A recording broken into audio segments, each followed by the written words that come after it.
Hello everyone.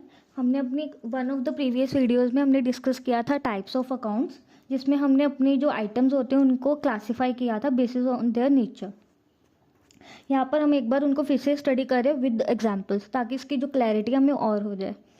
यहाँ पर जैसे हम देख सकते हैं classification of accounts, personal accounts first होते हैं। पर्सनल अकाउंट्स पहले हम देखते हैं इसका चार्ट, जैसे इन्होंने यहाँ पे बताया हुआ है। अकाउंट्स टू पार्ट्स में डिवाइडेड है, personal accounts and impersonal accounts. जो फर्स्ट है पर्सनल अकाउंट्स, वो फर्दर थ्री में डिवाइडेड है। First is natural, second is artificial जो कि लीगल होते हैं नेचर में, एंड थर्ड होते हैं रिप्रेजेंटेटिव। और जो हमारे इम्पर्सनल अकाउंट्स हैं वो डिवाइडेड है रियल अकाउंट्स में और नॉमिनल अकाउंट्स में। तो जो हमारे पर्सनल अकाउंट्स होते हैं, personal accounts relate to persons, trade receivables और trade payables. Example would be the account of Ram and company, a credit customer, और the account of Javeri and company, a supplier of goods. The capital account is the account of the proprietor and therefore it is also the personal, but adjustment on the account of profits and losses are made in it.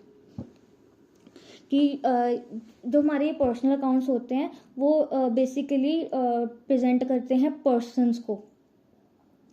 अब जैसे हम इसकी जो further classification हम उसको study करेंगे। जैसे कि फर्स्ट है natural personal accounts. It relates to transactions of human beings like Ram, Rita and etcetera.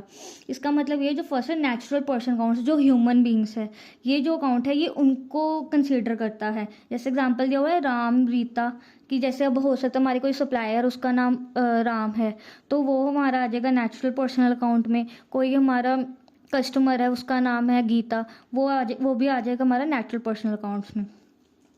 Second जो इसकी क्लासिफिकेशन है वो है artificial legal personal account. For business purposes business entities are treated to have a separate entity. हमने एक बार पहले principles में पढ़ा था कि जो हमारी जो बिजनेस होती है उसकी एक सेपरेट लीगल एंटिटी होती है उसके ऑनर से। फर्दर ये कह रहे हैं they are recognised as persons in the eye of law for dealing with other persons. तो जो अब हमने बिजनेस की जो एंटिटी हमने उसको सेपरेट कर दिया उसके ऑनर्स में से, ऑनर्स से। तो अब सेपरेट एंटिटी होगी तो उसकी जो ट्रांजैक्शंस को कंसीडर करने के लिए लॉ ने क्या किया, लॉ जो है उस एंटिटी को भी पर्सन गिना जाता है।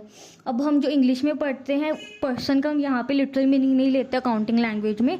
अकाउंटिंग लैंग्वेज में पर्सन में पीपल भी आते हैं, ह्यूमन बींग्स भी आते हैं और एंटिटीज़ भी आती हैं, बिजनेस एंटिटीज़ भी आती हैं। आगे जाके हम कहीं भी जब पर्सन पढ़ेंगे, पर्सन का मतलब यही नहीं होता सिर्फ ह्यूमन बींग, उसका मतलब बिजनेस एंटिटी भी होता है।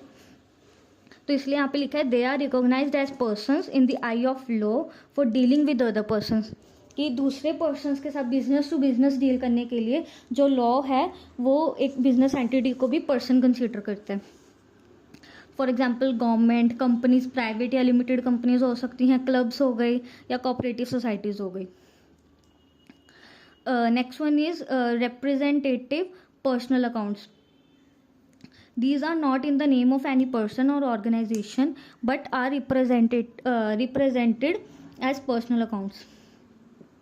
ये वो अकाउंट्स होते हैं जो किसी स्पेसिफिक ह्यूमन बीइंग के नाम पर नहीं होता या किसी एंटिटी के नाम पर नहीं होता, बट वो रिप्रेजेंट करते हैं पर्सनल अकाउंट्स को। जैसे कि for example outstanding liability account, prepaid account, capital account, drawings account.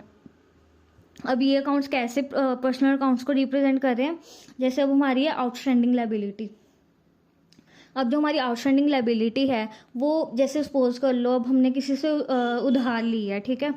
हमारी कोई थी, हमने लायबिलिटी थी, अब हमारी वो भी आउटस्टैंडिंग है, अभी तक हमने उसको पे नहीं किया, पर वो जो ट्रांजैक्शन है वो रिलेटेड तो किसी पर्सन से या किसी ह्यूमन बींग से है, उसका जो एक एलिमेंट है वो है तो पर्सनल का ही है।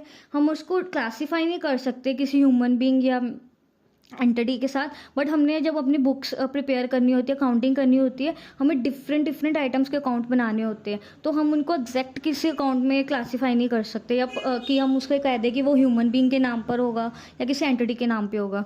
इसलिए जो आउटस्टैंडिंग लायबिलिटी हो गया या प्रीपेड अकाउंट हो गया, जैसे हमने कोई पेमेंट पहले कर दी, अब हमने कुछ एक्सपेंसिव होते हैं, हर जगह हम सामने वाली पार्टी का नाम नहीं लिखते या बिजनेस एंटिटी का नाम नहीं लिखते, तो वहाँ पर हम उसको प्रीपेड अकाउंट होगा।